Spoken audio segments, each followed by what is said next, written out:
Assalamualaikum.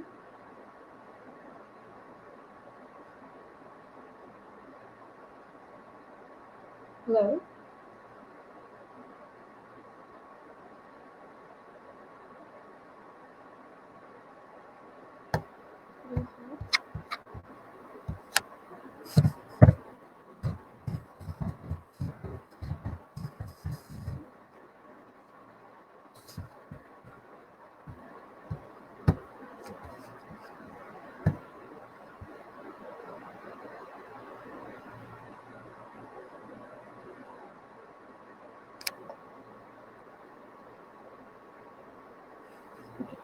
Assalamualaikum. I'm Dr. Hafsad Noor. Today is my presentation about setting up an aesthetic clinic. It was my research project for aesthetic medicine diploma from Ask F Academy. So first of all, we started with something about entrepreneurship. Entrepreneurship is like starting a new journey, new beginning, new setting up a new business, smaller or larger. Okay, entrepreneurship is setting up a business from the zero, like planning, making an idea about starting a business. What can I, what and where I should start it, and then making it practical. I am a physician, like PMDC registered physician already, and did a family medicine diploma. After that, I want to start a business or start a small setup, which I can obviously is a clinic. But I want to extend it up to something else also, as I have already interested in derma. So I did an aesthetic certification course first of all to uh, make or improve my knowledge about aesthetic setups and ये देखने के लिए कि मेरा aesthetic का या डर्म का या डर्माटोलॉजी का कितना नॉलेज है और मैं उसको एक्सपेंड कर सकूं because as a physician you can not start as like blindly ठीक है आप एमबीबीएस हैं आपने एक फैमिली मेडिसिन का डिप्लोमा किया हुआ है या आपने कुछ भी किया हुआ है लेकिन but you are not a dermatologist so you have to do something to be not ignorant of basic things in dermatology and in anesthetics. So I started with an aesthetic certification course and then I did an internship about a 1 year at the same setup which provided that certification course under a renowned dermatologist here in my city. In that clinic मुझे ये experience हुआ कि मुझे अपने basic setup के लिए क्या चाहिए और मुझे कहाँ से स्टार्ट करना है because before that I didn't know कि मुझे एज एन एस्थेटिक फिजिशियन क्या क्या चाहिए होगा और मेरी क्या क्या as aesthetic physician clinic start करने के लिए मेरी बेसिक रिक्वायरमेंट्स क्या हैं तो वो सब चीज़ें और ये कि आपका एस्थेटिक सेटअप जो है उसका एनवायरनमेंट कैसा होना चाहिए वहाँ पे एसेप्टिक एनवायरनमेंट होना चाहिए आपके जो इंटर्न्स होंगे या जो आपके सेटअप के लोग होंगे वो कितने क्वालिफाइड होने चाहिए और कितने ट्रेंड होने चाहिए ताकि आप अपने पेशेंट्स को या अपने क्लाइंट्स को अ गुड और एफिशिएंट अगर आपने देना है उनको एनवायरनमेंट तो वो आप उसके लिए क्या क्या कर सकते हैं I got all that not from that course from the internship which I did in a clinic here and under supervision of a dermatologist. After that, I also from there I also joined some groups and associations which are known for helping out new aesthetic physicians and dermatologists who want to start a new clinic or improve और अपने knowledge improve करना चाहते हैं अपनी basics को improve करना चाहते हैं आप वहाँ से वो लोग बहुत सारी वर्कशॉप्स मतलब हेल्प कराते हैं डिफरेंट सिटीज़ में और आप उनके थ्रू काफ़ी सारे डर्माटोलॉजिस्ट से मिल सकते हैं, डिस्कस कर सकते हैं अपने इश्यूज, और दूसरे डर्माटोलॉजिस्ट और एस्थेटिक फिजिशियन के इश्यूज से आप बहुत ज़्यादा गेन करते हैं. Even they have annual meetings, seminars, monthly seminars which are monthly, quarterly, or half a yearly, where you can go and have hands-on and lectures and seminars. और इससे आप जो base not only basic of aesthetics, बल्कि आप know how रहती है आपको कि नया क्या आ रहा है इन एस्थेटिक मेडिसिन में. आप आप एक तरह से उनके साथ कनेक्टेड रहते हैं कि what kind of procedures and medicine and equipments are new in the market, और उनकी क्या एफिकेसी है, क्या उनकी रिसर्च है, प्रीवियस रिसर्च या पोस्ट रिसर्च उनके उन प्रोडक्ट्स के बारे में या मेडिसिन के बारे में क्या है, इक्विपमेंट कहाँ से आप ले सकते हैं, एंड ऑल दैट स्टफ. वो आप उन आफ्टर दैट क्लिनिक मुझे इन डर्माटोलॉजी और एस्थेटिक फिजिशियन एसोसिएशन के जरिए काफ़ी ज़्यादा नॉलेज मिला to start a basic setup. Okay, after that, about 1.5 years, doing all that research and working in a clinic environment, और सारे जो थे प्रोजेक्ट्स और connecting with dermatologists, aesthetic physician who are already in this field, मैंने एक setup start करने के लिए एक लिस्टिंग स्टार्ट की कि मुझे क्या इक्विपमेंट चाहिए होगा फॉर द बेसिक सेटअप. तो उसके लिए सबसे पहले मैंने एक बेसिक, क्योंकि I am a family physician diploma holder, तो मुझे साथ में वो भी स्टार्टअप करना था, तो मुझे एक बेसिक क्लिनिक का इक्विपमेंट सबसे पहले परचेज करना था. उसके लिए सबसे पहले मैंने एक लिस्ट बनाई जिसमें जो भी एक सिंपल क्लिनिक का बेसिक सेटअप होता है that was included, like couch होना चाहिए पेशेंट के एग्जामिनेशन के लिए, स्टूल्स होने चाहिए, चेयर्स होने चाहिए, वेटिंग एरिया के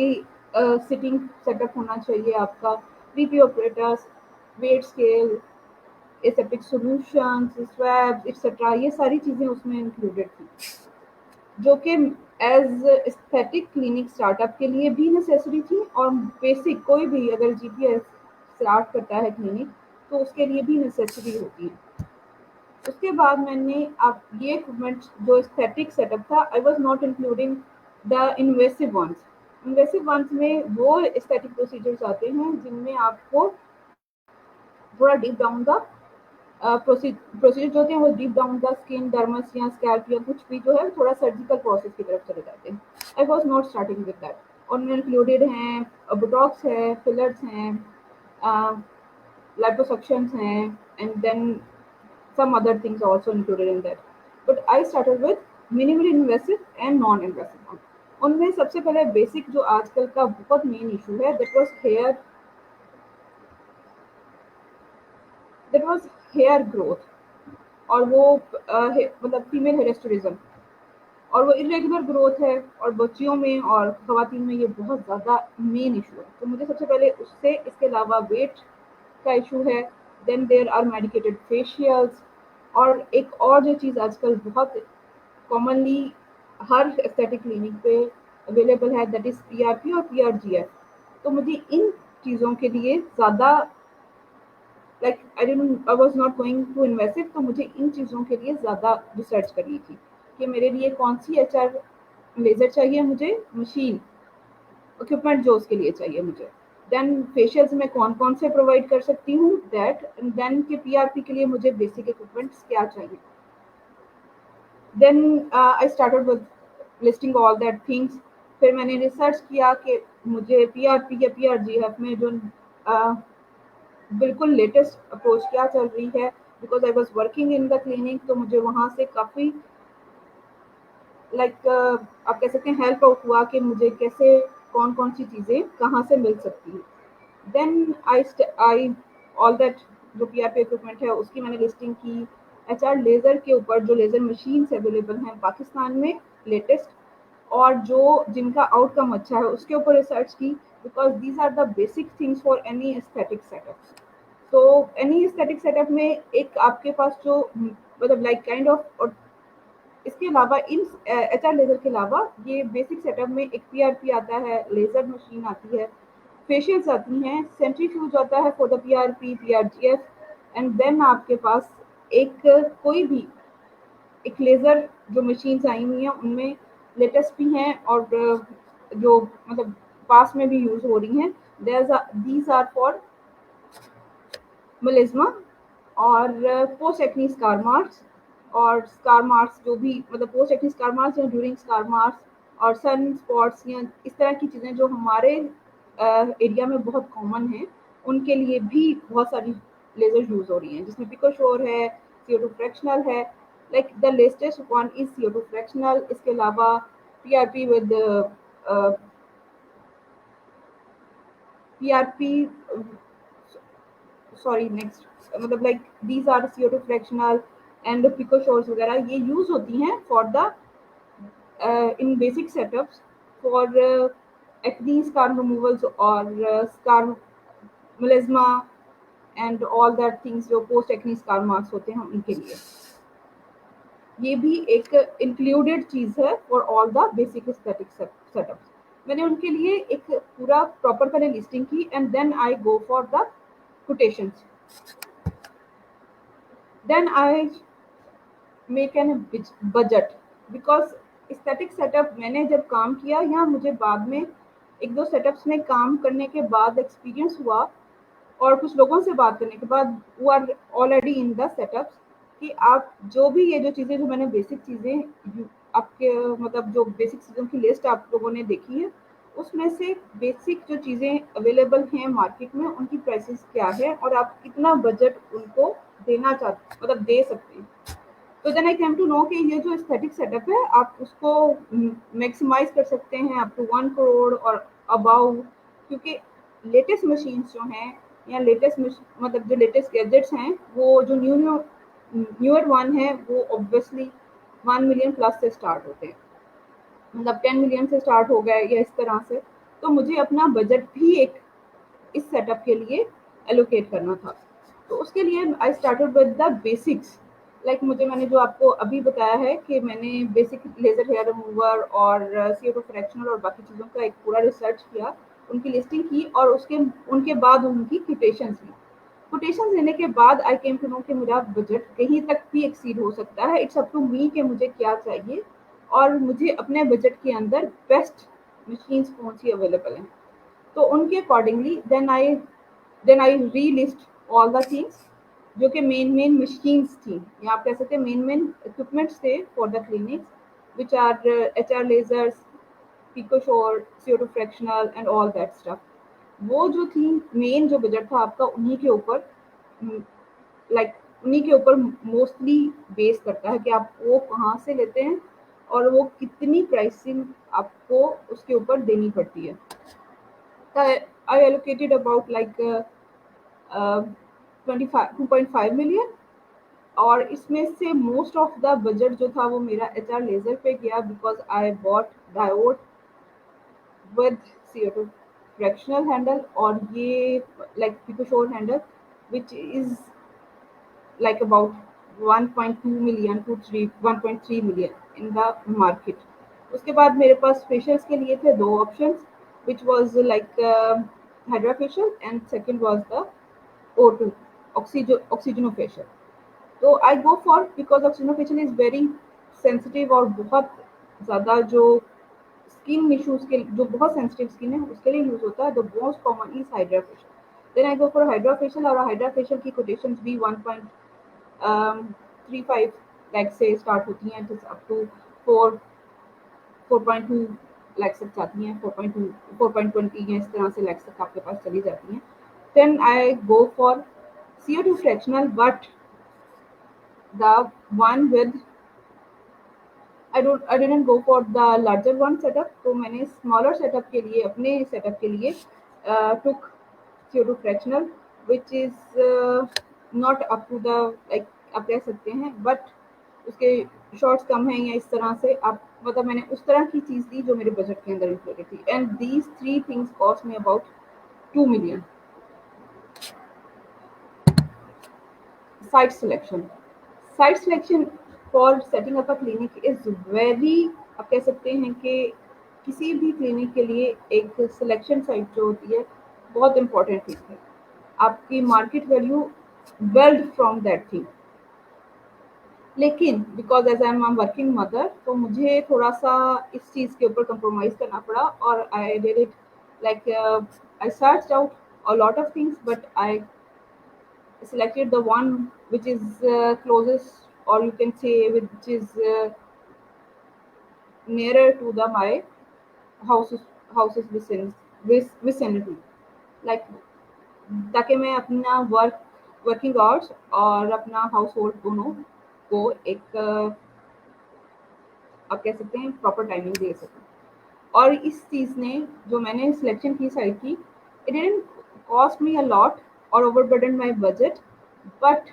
इससे ऑब्वियसली मुझे थोड़ा सा पेशेंट रेशो के ऊपर इफेक्ट आया, because I didn't select a very high clinical site और प्लाजा, क्लिनिकल प्लाजाज जो होते हैं, I didn't go for that, और already established hospital or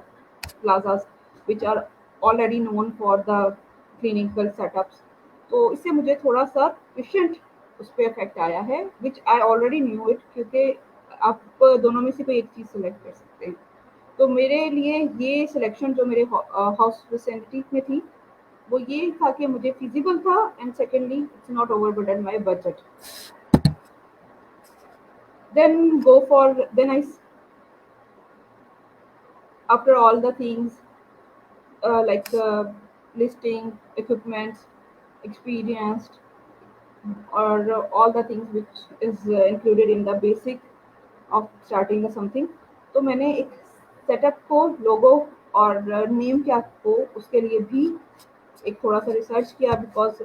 there are already many aesthetic clinics in established aesthetic clinics in my city. तो मुझे ये देखना था कि मुझे कौन सा क्लिनिकल नेम जो है वो I can go for it, और मेरे लोगो डिज़ाइन के लिए। और it didn't cost me a lot, और I didn't do a lot of research. तो aesthetic clinic I named it, और ये ऑलरेडी मेरे दिमाग में था, और it was some personal reason about it जो मुझे शेयर नहीं करनी है, लेकिन but I go for aesthetic clinics. और जो लोगो डिज़ाइन था, I do it on some AI generated something. तो मैंने उधर से किया, तो मुझे इस पे कुछ खास कॉस्ट नहीं आई है। तो और ना ही मुझे, मैंने इसके ऊपर बहुत ज़्यादा रिसर्च वर्क किया या कुछ ऐसे किया। लेकिन कुछ लोग इसके ऊपर बहुत ज़्यादा ओवर, मतलब लाइक ओवर थिंकिंग या ओवर ड्रॉन जाते हैं, ओवर द बोर्ड जाते हैं फॉर नेमिंग सेटअप, जो आपके लिए और एस्थेटिक लोगो डिज़ाइन जो है वो एस्थेटिक हो और आई कैचिंग हो, लाइक दिस। वो आप कर सकते हैं, जो भी कोई आप सेटअप स्टार्ट करते हैं उसका एक बेसिक्स में यूज़ होता है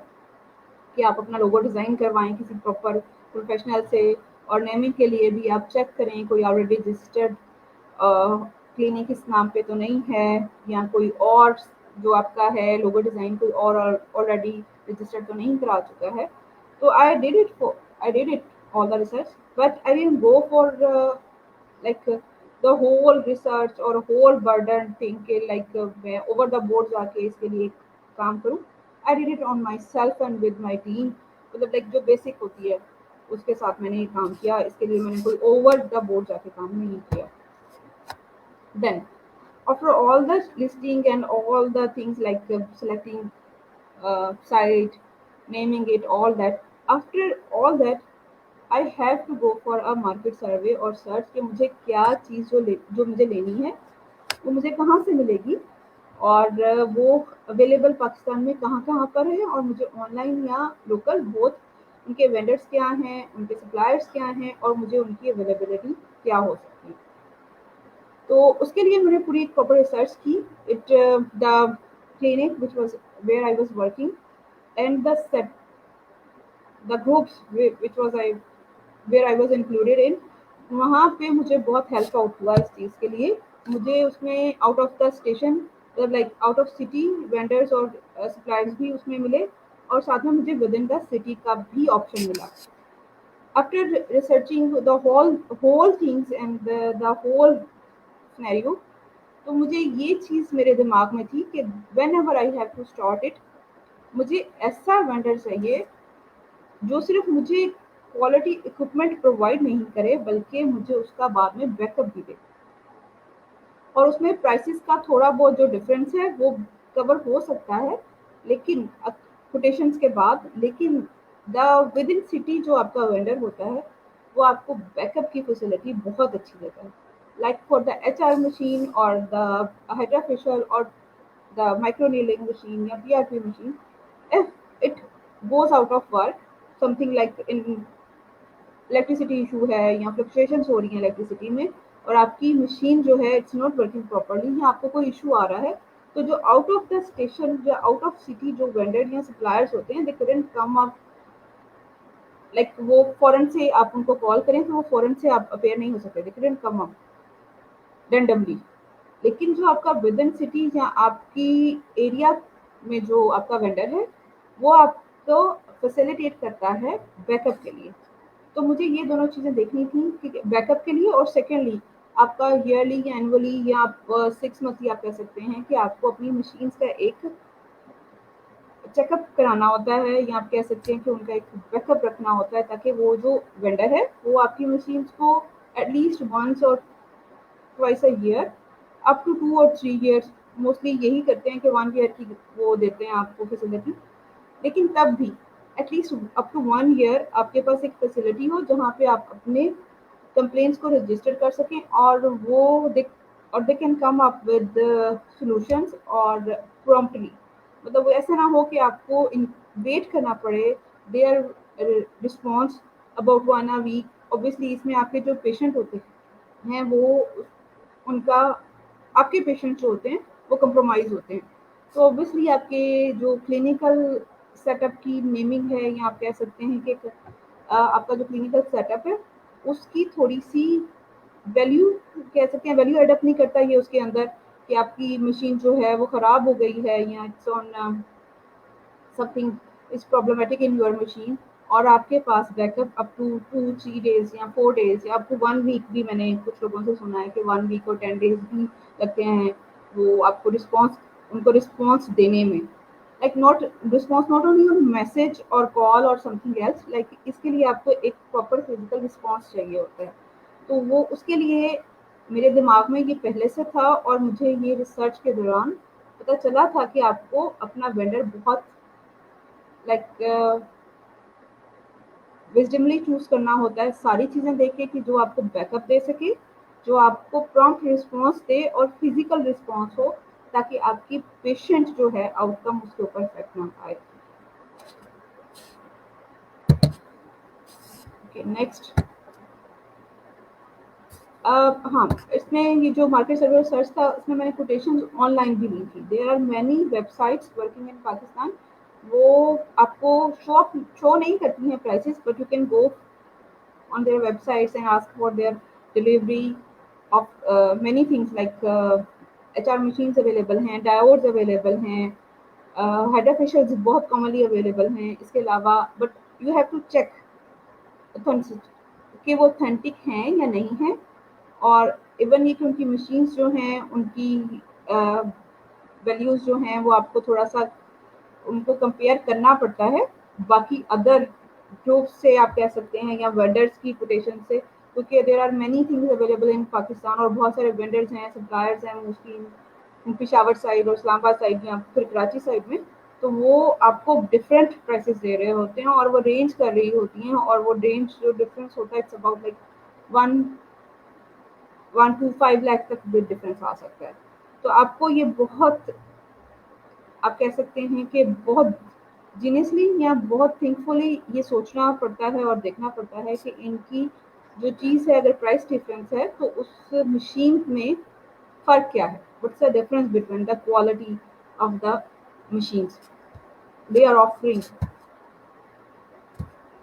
समटाइम्स ये जो प्राइस डिफरेंस होता है ये जेन्युइन होता है, और समटाइम्स इट्स नॉट जेन्युइन। ये सेम ही प्राइसिंग की होती हैं, बस आप जब क्योंकि कोटेशन ले रहे होते हैं तो they try to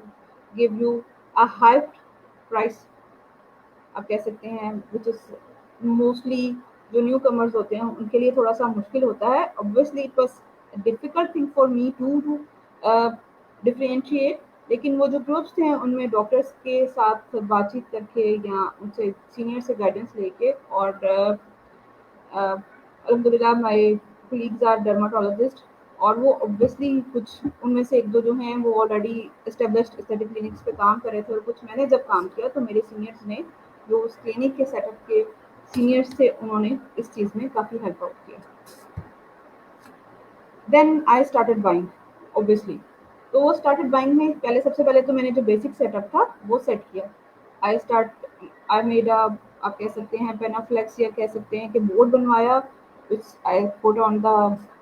site I allocated for the clinic.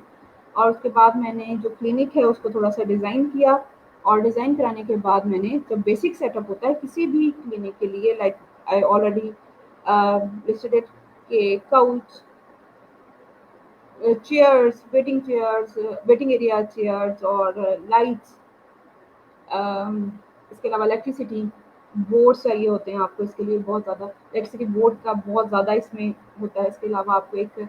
Power supply का ऑल्टरनेटिव चाहिए होता है। आपको अपनी मशीन्स के लिए स्टेबलाइजर्स चाहिए होते हैं। ये आपको सबसे पहले ये बेसिक सेटअप में इंक्लूडेड होते हैं। ये आप मैंने सारा कुछ पहले किया, और उसके बाद मैंने जो फाइनल की थी मशीन्स उनको बाय किया। उसके लिए ऑब्वियसली मैंने कोटेशंस ले चुकी थी, और मैं अपने ही जो है एरिया उसमें से वेंडर सेलेक्ट कर चुकी थी, और उनके साथ मेरी बातचीत पहले से चल रही थी। Then I asked for the best things जो मेरे बजट में भी थी, और मैं उनके साथ एक या दो अपॉर्चुनिटीज़ या एक दो जो दो प्रोसीजर्स यूज़ कर सकती थी। I go for the basics one, तो उसमें सबसे पहले एचआर का मैंने जो मशीन ली विच वॉज डायोड। ऑब्वियसली आजकल जो सुप्रानो है उसका बहुत ज़्यादा हाइप है, but I experienced it at my clinic setup के it's not worth the hype. तो मैं I go with the diode which is very good option nowadays. लेकिन मैंने डायोड जो है जो मार्केट में उसको प्रॉपर सर्च करने के बाद बाय किया, because there are many type of diodes है। तो उसमें कुछ डायोड्स हैं जिनके शॉर्ट्स जो होते हैं वो लिमिटेड होते हैं, और ऑल दैट थिंग मुझे लिमिटेड के लिए नहीं जाना था। मुझे ये देखना था कि with budget I can go for the best, क्योंकि मुझे रिजल्ट देने हैं, और न्यू पेशेंट अपने जो हैं वो जनरेट करने हैं, और उनको अपने पेशेंट, आप कह सकते हैं कि जब तक उनका एक प्रॉब्लम चल रहा है हेयर ग्रोथ का या रेगुलर हेयर का, तो वो मेरे पेशेंट रहें। तो उसके लिए मैंने डायोड यूज़ की, H R with picosecond laser. Picosecond is for the melasma and skin resurfacing, laser resurfacing के लिए। लेकिन ऑब्वियसली जो सिंगल हैंडल है दैट इज मोर, आप कह सकते हैं कि मोर प्रिसाइज वन। बट मुझे क्योंकि अपने उसके लिए जाना था, लाइक आप कह सकते हैं विद इन द बजट जाना था, और मुझे ज़्यादा ऑप्शन चाहिए थे, इसलिए I go for it. But it also cost me about 1 point, the best in the market which is about 1.3 million। इसके अलावा हाइड्रा फेशियल मशीन ली, LED light, plasma pen, doctors pen, और द वो all aseptic medicine जो होती हैं, smooth होती हैं प्रोसेसेस के लिए, gloves, aseptic swabs, all the things included in it. Then I go for the medicine which are used in the processes in aesthetic setups, like meso serums होते हैं, उसमें हाइड्रा फेशियल के serums होते हैं, CO2 jail होती है which is use for the CO2 CO2 जो facial use करते हैं कार्बन फेशियल के लिए वो, और numbing creams, numbing injections, vials, ranges, needles which are specific for the PRP, scalp and face. इसके अलावा मैंने chemical peels, I already did it in clinical setup, तो मैंने chemical peels, medicated grade chemical peels का भी set अपने setup में include किया था, तो वो भी मैंने biking for the different procedures like melasma, acne, and all that. And the last thing I included fat dissolving injections, lipolab, etc. There are two or three other things which are fat dissolving, या कह सकते हैं weight loss drips और skinny drips, और इसके अलावा whitening drips हैं। I am not very much, आप कह सकते हैं कि I am not very much fan of whitening और skinny drips, because whitening or skinny dips, it costs you a lot, और इसका कोई बहुत लॉन्ग लास्टिंग इफेक्ट नहीं होता है। You have to make sure इसके साथ जो आपको प्रिकॉशंस दी गई हैं, आपका पेशेंट जो है वो उन सारी प्रिकॉशंस को फॉलो करे, और जो एडिशनल इनके साथ मेडिकेशंस होती हैं वो भी फॉलो करे। एज लाइक स्किनी ड्रिप्स के साथ वो डाइट प्लान भी फॉलो कर रहा है प्रॉपर, और एक्सरसाइज भी कर रहा है, और साथ में स्किनी ड्रिप्स भी ले रहा है, which cost a lot of things to patient. तो मैं मेरा बहुत ज़्यादा I am not a very fan of these things, लेकिन आजकल it's very hype thing. Like जब मैंने स्टार्ट किया तो सबसे पहले जो मुझे मैसेज आया तो it was about the whitening drips. तो वाइटनिंग ड्रिप्स मुझे मेरा ख्याल है इट्स वेरी हाइप वन। हमारे जो एनवायरनमेंट है उसके लिए it's a good thing, but ये बहुत ज़्यादा हाइप भी है और एक तरह से कह सकते हैं डेंजरस भी है, क्योंकि everybody can not go for the whitening drips, और उसके लिए आप 12 या 14 सेशंस ले रहे हैं, इससे ज़्यादा सेशंस ले रहे हैं, but it didn't go for the your rest, it didn't go for your rest of life. मतलब ये सारी ज़िंदगी आपकी वर्किंग वैसी ही नहीं रहेगी जो ड्यूरिंग आपके प्रोसीजर चल रही है। तो वो आपको अ लॉट ऑफ बर्डन है, इकोनॉमिकली, साइकोलॉजिकली, और आप कह सकते हैं फिजिकली भी, क्योंकि एवरी वीक आप जा रहे हैं और एक इंजेक्शन लगवा रहे हैं और आपकी बॉडी फिजिकली उसको रिस्पॉन्ड करिए, तो ऑब्वियसली बॉडी के ऑर्गन्स भी उसको रिस्पॉन्ड कर रहे हैं, आप उसको एक्सक्रीट कर रहे हैं, आपके लिवर और किडनीज के ऊपर भी इफेक्ट करता है। तो मैं इस चीज़ की बहुत ज़्यादा लाइक नहीं हूँ, आप कह सकते हैं फैन नहीं हूँ या इन फेवर नहीं हूँ, लेकिन ये सबसे पहले जो क्वेश्चनिंग हुई थी वो इन्हीं दोनों चीज़ों के बारे में हुई थी, skinny drips and the second one is the whitening drips. ये बहुत सारे सेटअप्स में द बेसिक थिंग है और सब लोग यूज़ भी कर रहे हैं। Maybe I will go for some skin brightening drips जिनमें मल्टीविटामिन्स एडेड होते हैं, और साथ में कोलाजिन भी इंक्लूडेड होती है, और समथिंग लाइक दैट, जिसमें विटामिन सी है, ई है, और कोलाजिन इंड्यूस्ड आपको इंडक्शन के लिए कोलाजिन इंजेक्शन भी होते हैं इंक्लूडेड।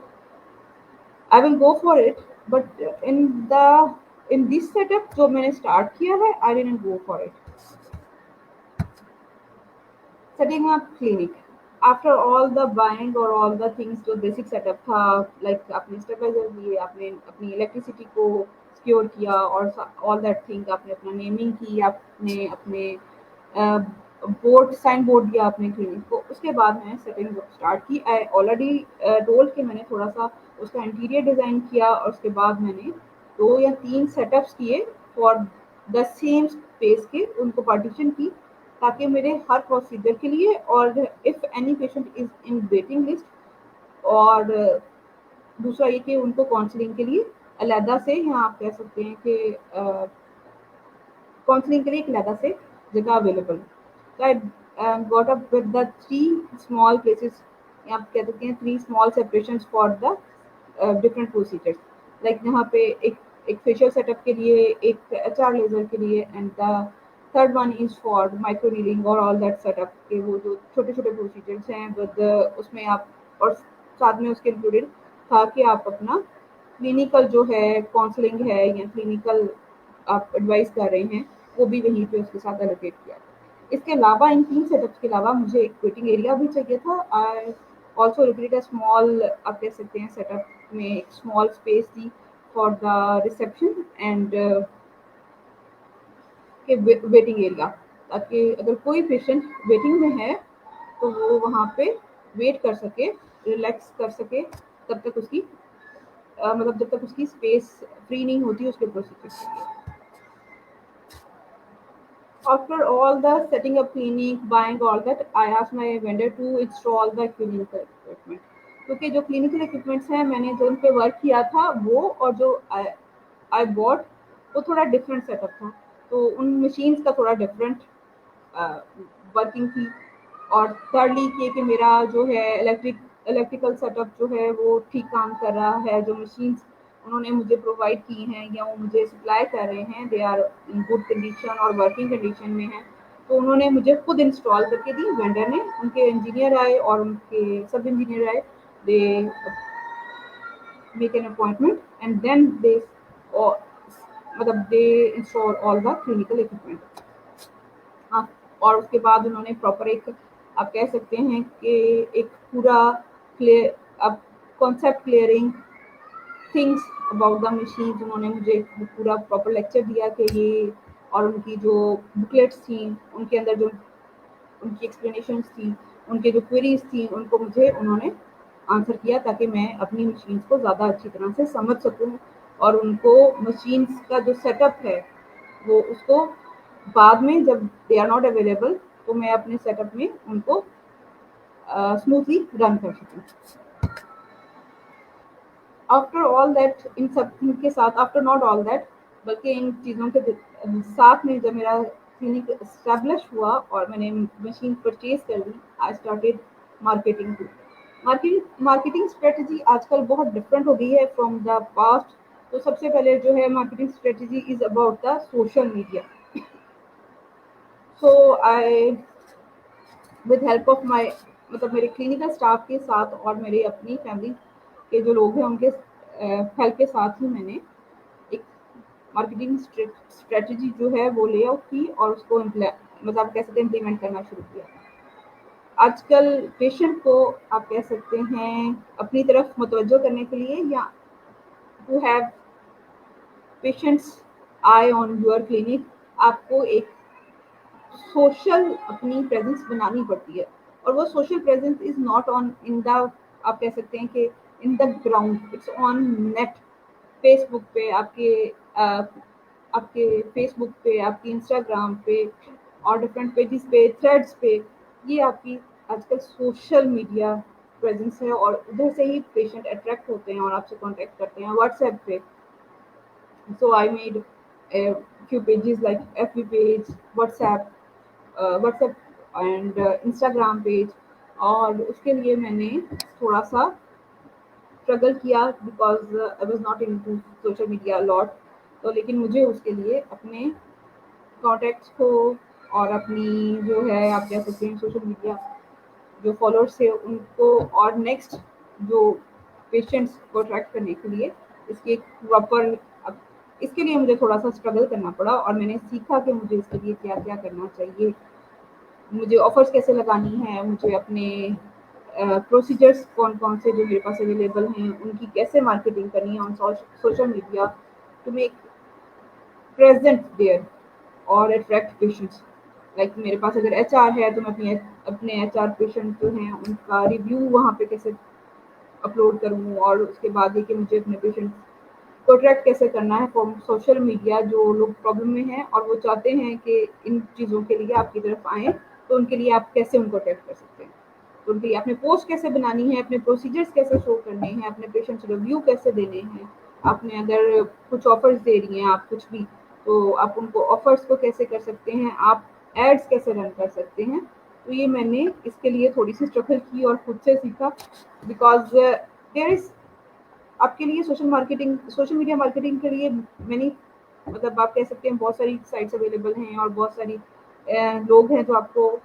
जब आप स्टार्ट करते हैं ये तो वो आपसे कांटेक्ट करते हैं पर्सनली और आपको ऑफर भी करते हैं, but it was costing a lot for me. मतलब लाइक मेरे लिए ये एक अलहदा से एक बजट था। Obviously if I pay them तो मेरे लिए ये मार्केटिंग बहुत ईजी हो जाती, मुझे ये सारा स्ट्रगल नहीं करना पड़ता। They will do all the things for me, but मुझे उनको बताने के लिए कि मुझे मैं क्या कर रही हूँ, मेरे पेशेंट का रिव्यू क्या है, मैं वीडियो बना रही हूँ अपने प्रोसीजर की या फिर क्लिनिक में कुछ इंफॉर्मेटिव कर रही हूँ तो वो मुझे उनको वीडियो बना के देंगे, ये सब कुछ भी मुझे उनके साथ इंगेज रहना ही पड़ता। तो इसके लिए फिर मैंने खुद थोड़ी सी एफर्ट की और खुद से स्टार्ट किया। But there are many agencies who work for them, और आप वो वर्क फॉर यू और वो आपके लिए मार्केटिंग करते हैं, सोशल मीडिया पेजेस जो होते हैं आपके वो रन करते हैं और ऑल दैट स्टफ। मतलब जो पोस्ट लगानी है, कब लगानी है, कौन सा पीक और है, आपको पेशेंट का रिस्पॉन्स कैसे देना है, या आपने सोशल मीडिया पे बटन, व्हाट्सएप बटन या रिस्पॉन्स बटन कैसे ऐड करें, वो सब कुछ आपके लिए करते हैं, आपके लिए एड्स रन करते हैं, सब कुछ वही कर रहे होते हैं। But it cost a lot, मतलब अगर आप इस तरफ जाते हैं तो। बट आई विल सजेस्ट कि अगर आप अपने आपके पास बजट है और आप इसको एडप्ट कर सकते हैं तो should make a budget for it. But मेरे पास अभी जो था I don't go for it. मैं इतना ज़्यादा, क्योंकि मेरे पास अभी आई एम इन स्टार्टअप, तो मैं बहुत ज़्यादा पेशेंट जो है उनका आप कह सकते हैं रिस्पॉन्स हैंडल नहीं कर सकती थी या कर नहीं पा रही थी। तो I go for slow and study. तो मेरे लिए ये ज़्यादा इम्पोर्टेंट था कि मैं पोस्ट करूँ या जो भी एड्स लगाऊँ या जो भी ऑफर्स लगाऊँ, तो लेकिन मेरे पास पेशेंट जो है उसकी रेशो में बहुत ज़्यादा हाइप नहीं क्रिएट करना चाह रही थी अपने क्लिनिक के लिए, because I couldn't do it. मेरे पास इतनी बड़ी टीम नहीं है या इतना बड़ा सेटअप नहीं है कि मैं बहुत ज़्यादा पेशेंट्स को इन द स्टार्ट या इन द बिगनिंग एंटरटेन कर सकूँ। और उनके लिए, और मेरा ख्याल था या मेरा ख्याल अभी भी यही है, इट्स माय थिंकिंग, हर बंदे की डिफरेंट होती है और हर बंदे का सेटअप मतलब माइंड सेटअप डिफरेंट होता है। सम पीपल गो फॉर के ज़्यादा पेशेंट हों या ज़्यादा क्लाइंट्स हों, और इन द एंड आपका आउटकम अच्छा ही आता है, या आप कह सकते हैं कि आपका इनकमिंग अच्छी होती है या पे अच्छी आ रही होती है आपको। लेकिन आई गो फॉर कि मैं स्लो एंड स्टडी चलूँ, मैं पेशेंट परमानेंट अपने बनाऊँ और पेशेंट्स को सेटिस्फेक्शन हो मेरे प्रोसीजर से और मेरी काउंसलिंग से, और वो patient in the long run मेरे साथ रहे, नॉट गो फॉर लाइक कि वो आए प्रोसीजर कराए और आफ्टर 2 और 3 sessions I can not give him her और द होल अटेंशन और वो किसी और सेटअप पे मूव करे।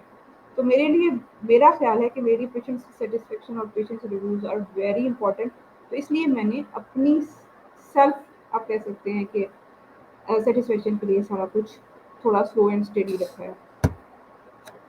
Then I also opt for conventional methods, क्योंकि हर जगह पे social marketing is very important, और आप कह सकते हैं कि बेसिक वही है आपके सेटअप को रन करने के लिए। लेकिन आई ऑल्सो ऑप्ट कन्वेंशनल मेथड, उसमें मैंने कुछ पेनाफ्लेक्सेस बनाए और उनको एक पेनाफ्लेक्सेस को डिज़ाइन किया, उनको पुट ऑन कराया walls on something else like that. और इसके अलावा मैंने 2 स्किन केयर कैंप भी किए, और in future I also want to do as GP also, क्योंकि मैंने मेरा एक्सपीरियंस है एज clinical oncologist थोड़ा।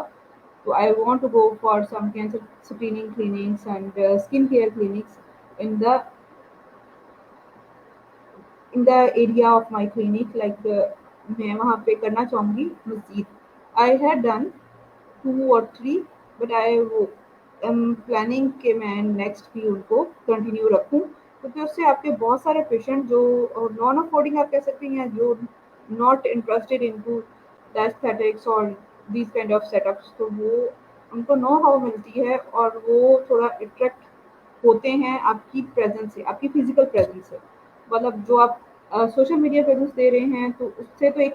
आपका एक लॉट ऑफ पीपल अट्रैक्ट होते हैं, लेकिन ये जो फिजिकल अपीयरेंस है आपकी पेशेंट की, या आपकी आपके पेशेंट के साथ फिजिकल आपकी प्रेजेंस जो है, आप जब उनको गाइड करते हैं या काउंसल करते हैं, तो आपका physical appearance also counts for it. तो इसके लिए मैं अभी प्लान करी हूँ मजीद, और ये किसी भी क्लिनिक के लिए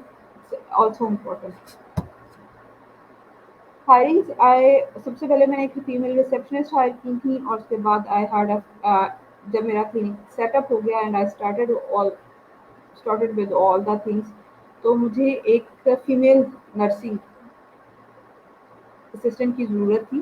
फीमेल और male anything you can go for it, क्योंकि बोथ आर मेल और फीमेल बोथ आर इक्विवेलेंटली आप कह सकते हैं कि वो इस चीज़ के लिए इम्पॉर्टेंट होते हैं। उसके बाद मैंने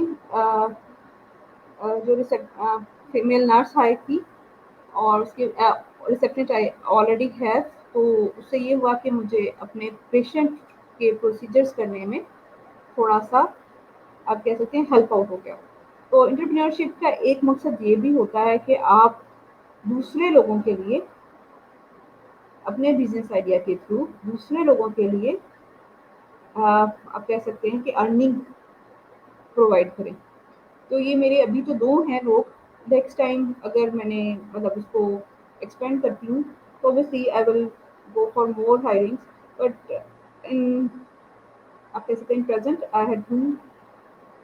assistants, one is receptionist, and वो बेसिक उनकी एजुकेशन है, लेकिन मुझे अपने प्रोसीजर्स के लिए एस्थेटिक प्रोसीजर्स के लिए मुझे एक नर्सिंग असिस्टेंट चाहिए था, तो वो I have a female diploma holder nurse. Vision. I already told कि मैं एज फैमिली फिजिशियन का I am family physician diploma holder already, तो I want to start a startup. लेकिन उसमें मैं अपने पूरे प्रोटोकॉल्स को जो आपके होते हैं बेसिक्स, कि आपका अ, जो है नॉन इन्फेक्शियस सेटअप हो, आपका आपका जो सेटअप हो उसमें बेसिक इक्विपमेंट्स अवेलेबल हों, बेसिक मेडिसिन अवेलेबल हों, आई वांट टू स्टार्ट। लेकिन बिकॉज आई हैव, आप कह सकते हैं कि एज अ फीमेल भी, और वैसे ही मेरा थोड़ा सा इंटरेस्ट डर में था, तो I after diploma I gained a lot of interest in into this. तो फिर मैंने एक एस्थेटिक सेटअप तक इसको अपने बेसिक फैमिली मेडिसिन के सेटअप को एक्सपेंड करने का सोचा। ऑल्दो पीएमडीसी की तरफ से, या आप कह सकते हैं कोई भी हायर एजुकेशन कमीशन की तरफ से कोई भी एस्थेटिक जो ट्रेनिंग्स हैं पाकिस्तान में हो रही हैं, दे आर नॉट वैलिड, और उनकी तरफ से आपको वैलिडिटी नहीं मिलती है, बिकॉज पीएमडीसी किसी भी इंस्टीट्यूट को अभी तक रिकॉग्नाइज नहीं किया उन्होंने एस्थेटिक ट्रेनिंग के लिए, क्योंकि बहुत बेसिक सी ट्रेनिंग होती है ये आपकी, फ्यू डेज की, 1 मंथ की मैक्सिमम, और 2 मंथ्स की, तो उसमें आप प्रॉपर ट्रेनिंग नहीं ले सकते हो। I agree with them. तो लेकिन आई स्टार्टेड विद, और फिर मैंने इंटर्नशिप की फॉर अबाउट 1 ईयर, तो लेकिन it's not according to the protocols of PMDC, और समय हायर एजुकेशन कमीशन, या आप कह सकते हैं कि पंजाब हेल्थ केयर कमीशन के अंडर नहीं है ये। लेकिन आई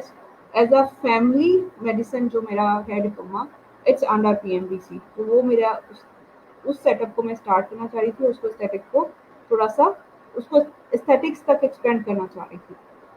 तो उसके लिए अब नेक्स्ट मेरा है उसमें, अब विजन कह सकते हैं या फ्यूचर प्लान्स में कह सकते हैं कि I am going for a diploma in dermatology. तो इंशाल्लाह it will not improve my knowledge or adds up to my clinical experience or clinical knowledge, but it also facilitates me in registrations or in आप कह सकते हैं कि PMDC की तरफ से उस डिप्लोमा को कोई वैलिडिटी मिलेगी, बिकॉज एस्थेटिक मेडिसिन के जितने भी एस्थेटिक मेडिसिन के diplomas in Pakistan, they are not valid of, they are not though they are not valid, और आप कह सकते हैं they are not up to date from the PMDC verified नहीं है। After setting up clinic, I applied for the PHCC registration. It's a Punjab health care commission registration. आप उनकी website पे जाएं, उनके पास फॉर्म है, कोई भी मैनेजर अपने, अगर आपका क्लिनिकल सेटअप बहुत बड़ा है तो क्लिनिकल सेटअप का मैनेजर या उनका जो रिप्रेजेंटेटिव है, it can go for he और she can go for it, और as a clinical setup owner आप उसके लिए अप्लाई कर सकते हैं। उसके बाद वो फ्यू डेज के बाद आपको उसकी कुछ फीस है, आपका सेटअप कौन सा है उसके अकॉर्डिंगली आपको फीस का जो है वो, उनकी जो फी है या ड्यू है वो आपको सबमिट कराने होते हैं। उसके बाद उनकी टीम आपको विजिट करती है। तो मेक श्योर फॉर इट, क्योंकि ये आपका एक बेसिक सेटअप का प्रोसेस है और आपको ये ज़रूर जाना चाहिए इसके लिए। हाँ, अगर कोई प्रॉब्लम होती है क्लियर, तो आप अपने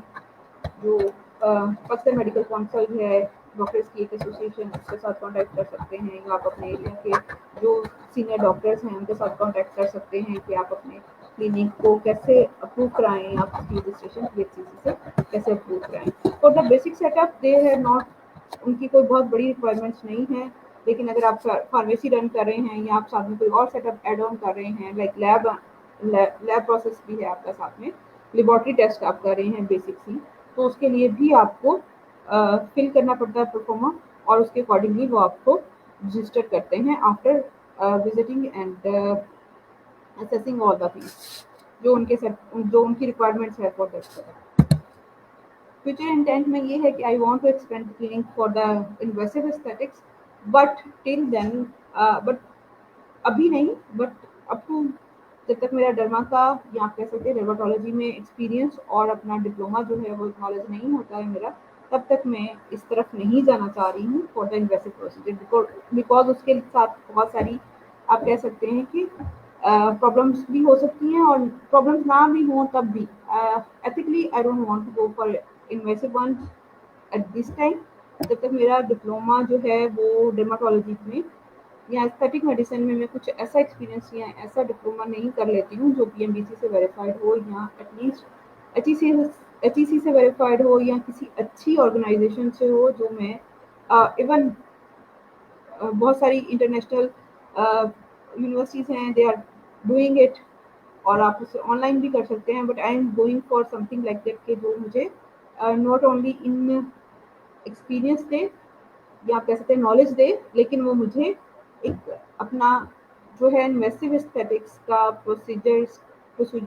स्टार्ट करने के लिए या अपना क्लिनिक एक्सपेंड करने के लिए एक वैल्यू भी दे, और एक आप कह सकते हैं कि एक मेरे पास डिग्री हो टू स्टार्ट विद ऑल, और क्लिनिकल एक्सपीरियंस भी हो तो स्टार्ट विद इन्वेसिव और all the things, so all the things I did for it. Any question, anything which is related to the my research और जो मैंने project implement किया अपना this idea of starting an aesthetic clinic or entrepreneurship, anyone, anything you can ask for me.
If there is not any question और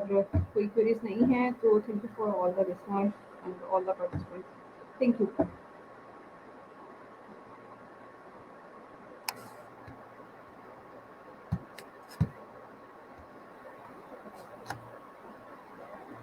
Hopefully आपको ये जो मेरा थोड़ी सी रिसर्च प्रोजेक्ट था या जो थोड़ी सी रिसर्च थी for the market and establishing all the things will help you. Hopefully. Thank you for all the listening. Allah Hafiz.